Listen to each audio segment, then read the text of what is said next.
bird orders today, and we're expanding on what we've already learned. Since we will be going outside most likely Wednesday. Wednesday's supposed to be really nice.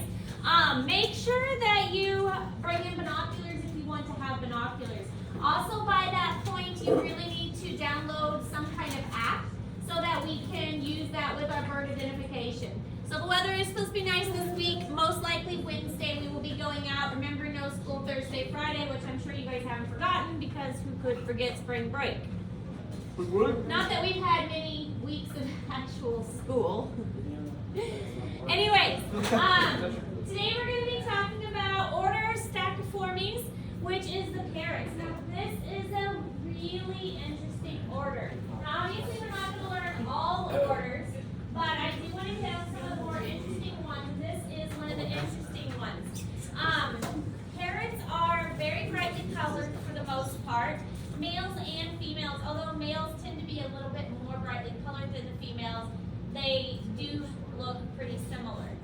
Most of them are going to be found in tropical regions, and they are very intelligent and long-lived. One of the things we're going to talk about during this unit is intelligence for the birds. Birds can be extremely intelligent, and we'll look at some birds that actually learn how to use tools, and the ability to use tools to solve problems is an indication of how intelligent an animal is. The idea that this object has a purpose that I can use it for other than just being an object. I can use the stick to get something instead of just thinking it's a stick. That's a huge concept and a huge leap. And there are some animals that can do this. Parrots don't usually use tools, but they're intelligent in that they can be trained and that they are able to talk to some degree. Now, not all parrots can talk, but some of them can, and we are going to watch a video about one. He's named Einstein that lives at a zoo, and he has quite a few words and sayings that he can do. The fact that they are very long-lived is also something about them that is unique, because birds typically live, depending on the bird, around 20 years, but macaws especially are some of the longest living animals. Yes? Peacocks anywhere in this?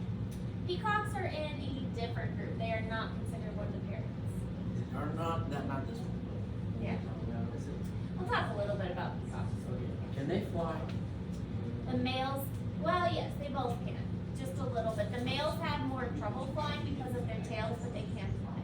Like way up in the air or just 10 foot off the ground? About 10 foot off the ground. They are not going to be really high flyers. You think it's the Flamingos, though. Flamingos can fly, and they can fly pretty high. They look kind of funny when they fly, but they can fly? a little bit. They're not very good, especially the males because of their tail. Like chickens? Like chickens? So a lot of parrots have very strong curved beaks, and they use that for breaking nuts. And again, the beak shape often indicates what the bird is able to eat.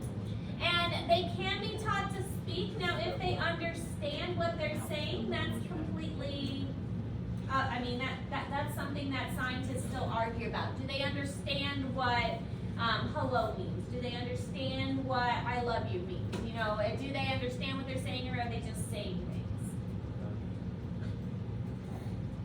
Didn't they do that with the monkeys too? They can teach monkeys and apes sign language. There's more indication though that the monkeys and apes actually know what they're signing.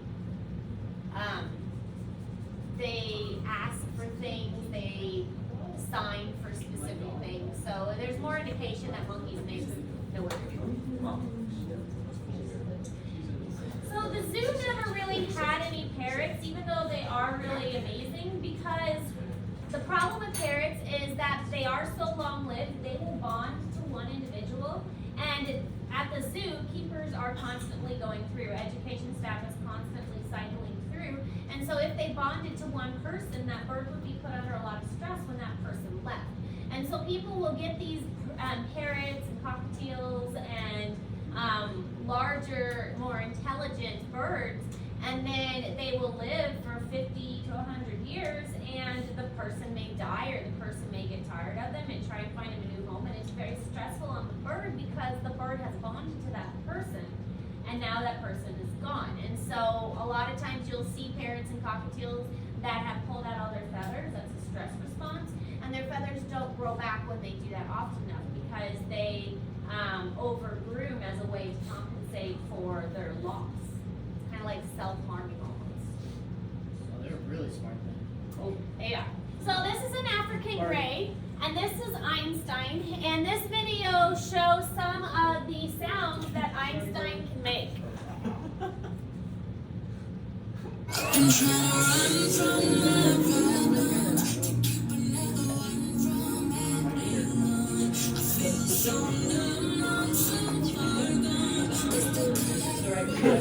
Yeah, I think that was, maybe a commercial.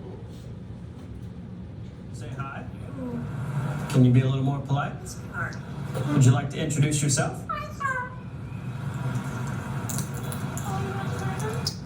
Are you famous?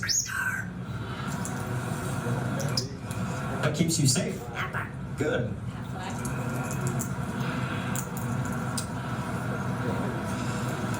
Are you a pirate?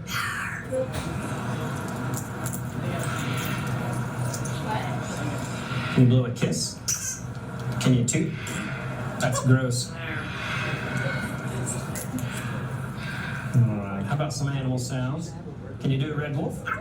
How about an owl? The pretty songbirds? How about a rooster? Can you do a horse? Good. How about a pig that needs to go on a diet? How about your best friend the skunk? Sunflower seeds. Stinker. Bill Pickler or? Can you fall down? Better be sweet like skunk. Did that hurt? Cry like a baby.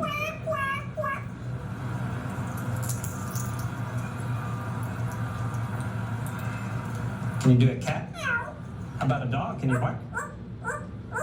Good. This is rehearsed because it cuts out everything. Got a big cat from the jungle. Can you fly on the spaceship? And shoot the lasers? Gonna make everyone scream. That sounds evil. Did it evil laugh?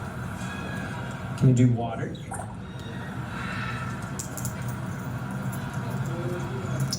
How about a knock at the door? Can you help me start the car? What'd you do for a peanut? Good.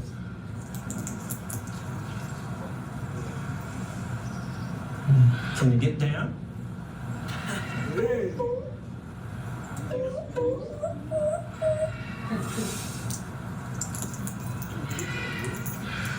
Can you sing? How about some opera? Figaro? Good. Can you sing in the shower?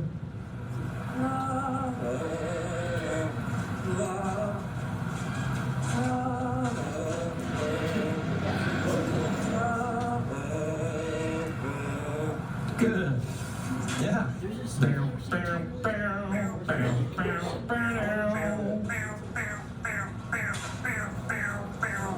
Okay, so what I want you to notice from that as well is that when training an animal, because we've talked a little bit about animal training, you don't punish the animal. That there's different kinds of reinforcement. There's like positive reinforcement and negative reinforcement and things like that. And there's something called positive punishment. So there's all these different ideas behind training.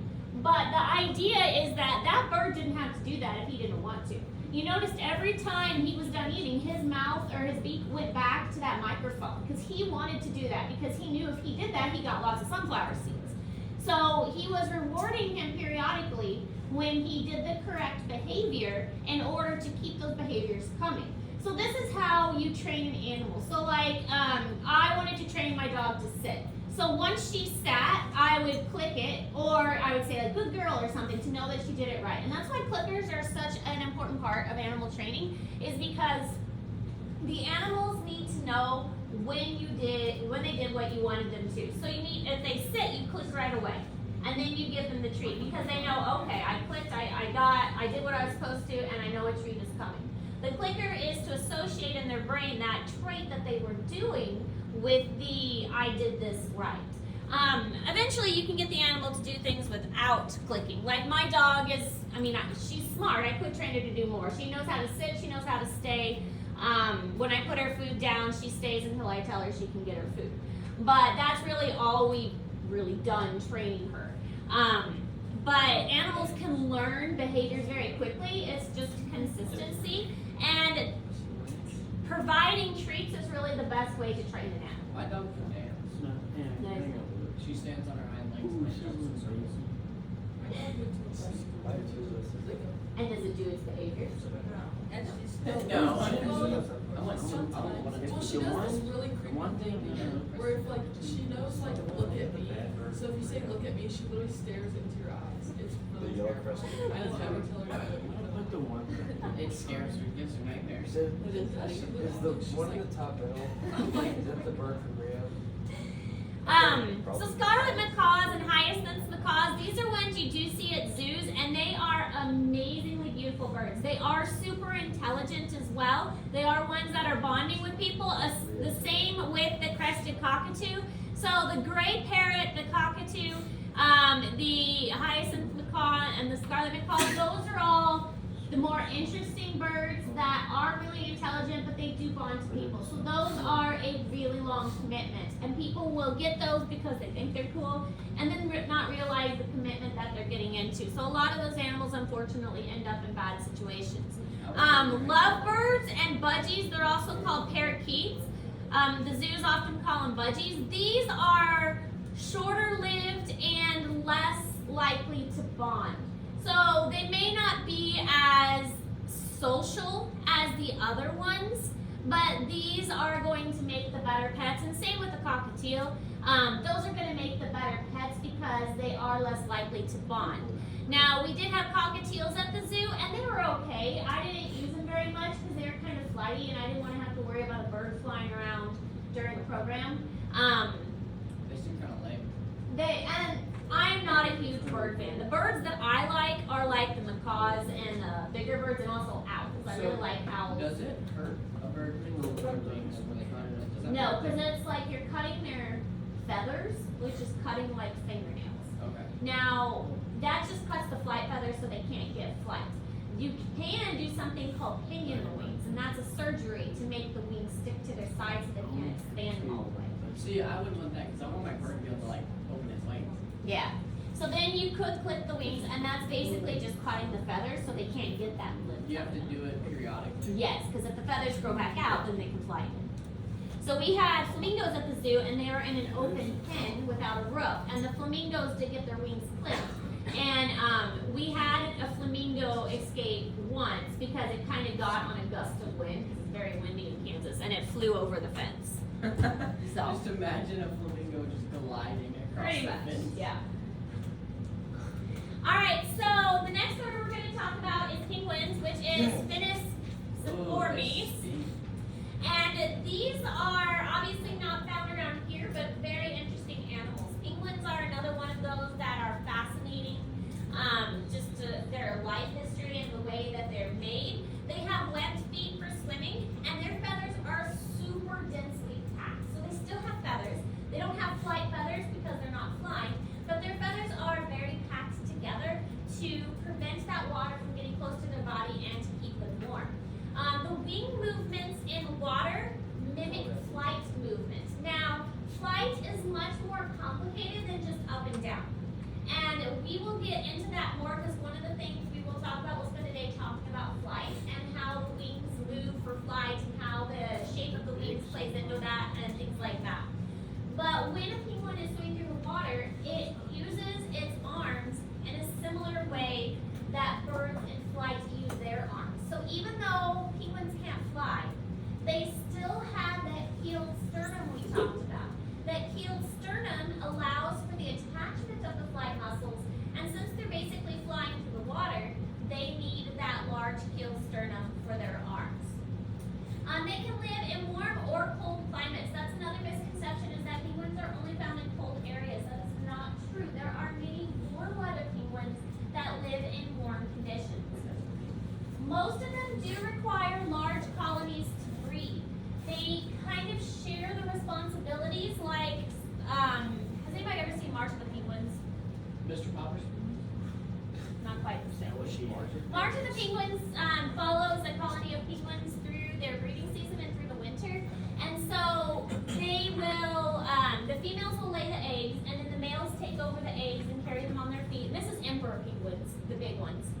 And then the females will go back to the water to hunt for food, and the males will stay there through the winter to keep the eggs warm. They would not be able to survive if they didn't have a large colony that they were living in, because they huddle together for warmth, and the ones in the center are the warmest, and then the ones on the outside are the coldest. So they kind of rotate, and the outside ones will go inside, and the inside ones will go outside in order to keep So themselves if you're in warm. the middle spot. What's the kind of penguin that tadpoles with happy feet? That was an emperor penguin. Yeah. So we'll often mate with the same individual year after year, and they will call to identify their mate. So monogamy is something that birds can exhibit. Not all birds will mate with the same one year after year, but swans are another good example of this. A long time ago, I lived on an apartment that had a pond, and they had 2 bonded swans, and every year they would come back and lay eggs at the same place. We had a bunch of baby swans. So swans and penguins are 2 examples of birds that do have the same mate, and they will come back to that same mate year after year. Now, it doesn't always stay like that. I mean, sometimes they'll go to another mate, but a lot of times they do that.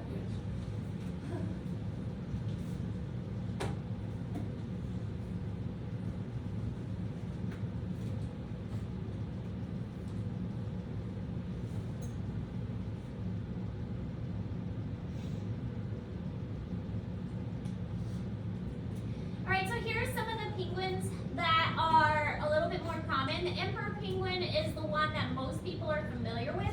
I believe that is the one that the Kansas City Zoo has. They have others mixed in with them though. And they Yeah. also have the top ones though. The Or is Dell, it- No, it's one on the right. the Humboldt. Are those the ones that were St. Louis? The Humboldts I think do live in warmer weather, and yeah, I think you're right, St. Louis has them too.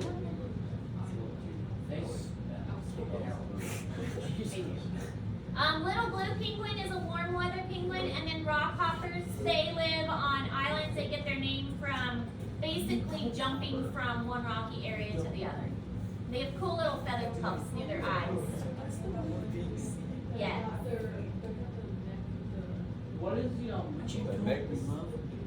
the penguin called that? Well, it's not really a penguin, but it can fly and looks like a penguin.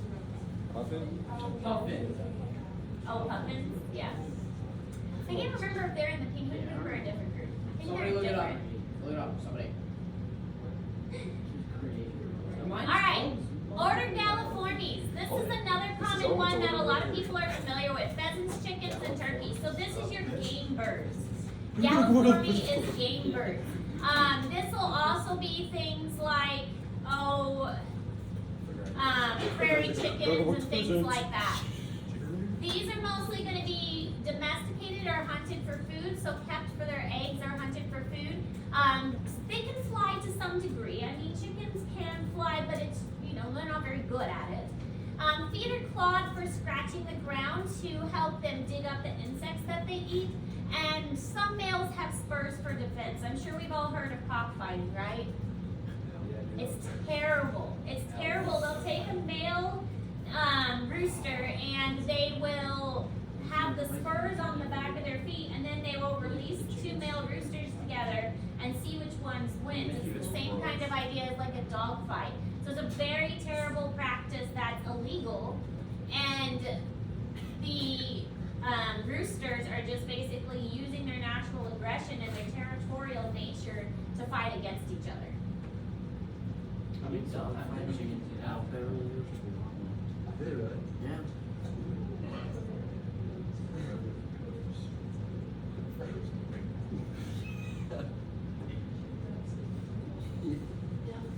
At my old school, they had, one of my teacher friends did incubation of chicken and duck eggs. And so they always had little baby chicks every year.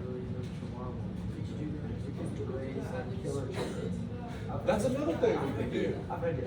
I don't know what I would do with them though after. What we're gonna do? And she had ducks and chickens, so she couldn't find homes where she kept them. We're But gonna fight. More alpha chicken, and then we use them to breed another chicken again to create that more alpha chicken every single time. Some Megan shit. So it's just gonna be straight like killer chicken at the end. Like, you can't stop. chicken. You have to stop little chicken. That's a great idea. John. And then we can get it to 5 lives. And then 5 lives chicken. Liz would lose. This was losing. In a Ooh, why is Okay. it white? So, it's a domestic breed. So, turkeys, bob whites, silky chickens, grouse, wild turkeys, domestic chickens, ringneck pheasants, all of those fall into galliformes.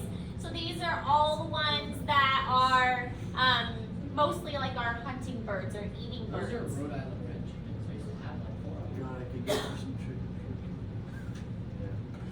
Alright, a couple weird but true things about birds. Some ducks sleep with one eye open. Half of their brain is still functioning, and this is a great defense technique. If you have one eye open and half of your brain's awake and half of your brain is asleep, then this is going to be a great way for you to protect yourself when you're sleeping on the ground. Smallest bird is the bee hummingbird, and it weighs half of an ounce, so really, really tiny. There's a lot of debate out there for like what is the smallest animal and what is the smallest, we'll talk about the smallest mammal when we get there, but the bee hummingbird is considered the smallest bird. Is it the smallest animal No. I mean, if you think about all the animals we've learned, there's some really small though? I mean, ones out there. ants. Flamingos start off white with a straight bill, and then later they turn pink and their beak bends. Why do they start, like what causes them to turn pink? They eat the shrimp and then it makes them turn red. Yes, so they eat a type of shrimp or invertebrate, and that's going to help them turn pink. At the zoo, Yeah, it was. they don't have the right kind of invertebrates, so they feed them a special diet, and the special diet makes them turn pink. DDT was a chemical that caused biological magnification. So DDT is, back in like the 70s, they sprayed this pesticide, and they're like, oh, it's so safe, and they show videos of them like spraying children, just putting this pesticide over children and over all these animals, and then they're like, oh, it's so safe, let's just spray it everywhere. And then what they found out was, no, it wasn't safe.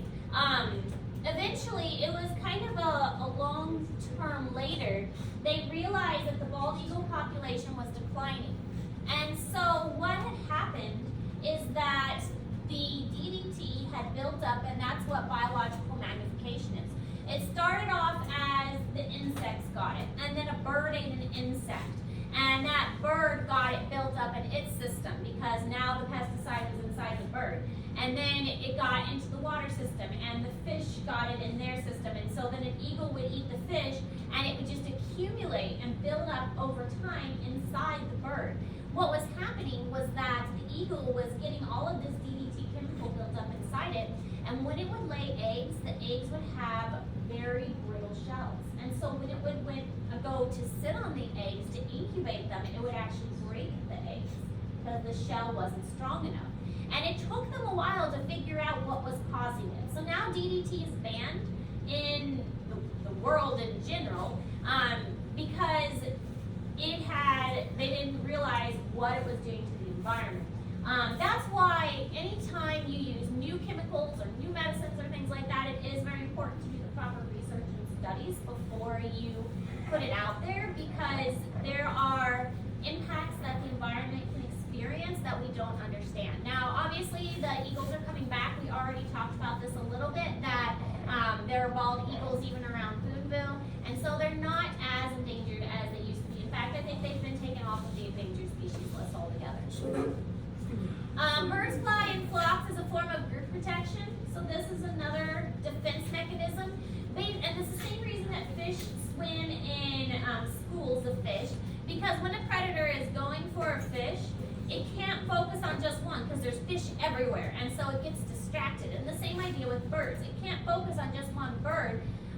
There are birds everywhere, and they're all darting which way, so it actually is a great way of protection when there's a large group of these animals. I mean, unless you're in the sea and your mouth is big enough to fit all the fish in. There is that. No way. Also, there are some birds that require large groups in order to reproduce. They can't reproduce unless they have a large group. All right, so we talked about some of these last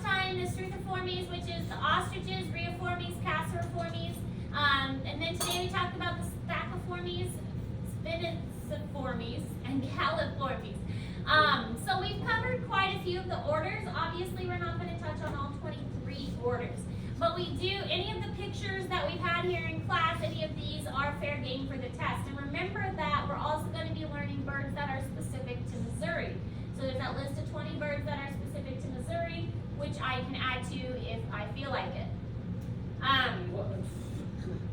Told you that. Yeah, like, are you gonna, like, let us know? I'll let you know. Oh, okay, I was like, I'm just gonna randomly add stuff and not tell you. yeah. That's what you were saying. Yeah, that's what I thought you were saying, I was like, Right now we're at 20 birds, and if I add more to it, and what I'll probably do is when we go out on our walks, if I see a bird often enough that's not on our list, I'll add it to our list. Because it's been a while since I've lived in Missouri, and I haven't been in Boonville very long, so I don't know all the species in this area. All right, new assignment. I had your reptile extra credit, reptile poster, bird dissection prep, all of that is graded and in the grade book. I'm not completely done with that. I need to go back and double check to make sure I didn't miss anything, but I've got it mostly done.